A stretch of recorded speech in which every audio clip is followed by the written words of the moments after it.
I was introduced into music through my mother, Marion Williams, who was a jazz singer. She worked with Johnny Dankworth, Oscar Rabin, Cedar Walton, Stan Getz, and was also the singer with the Ronnie Scott's House Quintet. Travelling artists used to sit in with the band. I watched her sing with Dizzy Gillespie, Al Jarreau and Dexter Gordon. All these experiences of my mother inspired me to become a musician. At the age of 16, I picked up 6-string electric guitar. I played that for a week. I learned all the open chords. When I tried to progress on from there, I found it quite difficult. I had a light bulb moment. I thought, well, I'll cut the top 2 strings off. That'll leave me with 4. Turned it into a bass. I thought it's got to be easier. Unfortunately, it wasn't. And I've learned over the years that playing any instrument is really, really hard. My first professional instrument was a Hofner very thin semi-acoustic. At the time, I was working at Atlantic Records and I managed to bump into bass player Phil Chen. He was with Linda Lewis at the time, but he later went on to play with Rod Stewart and also on Jeff Beck's Blow by Blow. Phil and I became really good friends and he took an interest in that bass, so he bought it from me. With that money, I then went on and bought a 73 Fender P bass. And at the time I was taking lessons with Neil Murray, bass player with Whitesnake. He took that instrument from me and then brought it back to me a week later. And to my horror, the bass came back no frets. And he just said, look, it's a great sounding instrument, just learn to play it. I've owned many basses over the years, but I'd have to say my favourite has to be my 79 fretless Precision. I've been told it's one of 3 made for the European market. And Sting has one of those 3.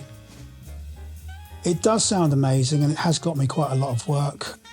Ian Hunter loved it. He'd already had Jacko playing with him on All American Boys, so he was aware of the sound of the instrument. So when he heard me play it, he said, yeah, we could use that.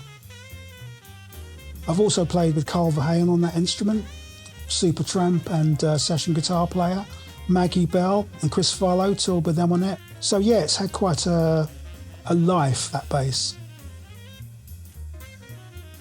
I was really lucky enough to grow up in Camden in the 70s and 80s. At that time, culturally, it was a diverse place to be. Lots of different bands, musicians, venues, record shops. And also politically at the time, things were changing. So there was a lot going on in Camden. Around that time, I was heavily influenced by Jaco Pastorius and Weather Report and fusion in general. But in Camden at the time, punk was a big thing, and I really got into that just because of the ethos of the music and how it kind of spoke to the disenfranchised youth of the late 70s and 80s.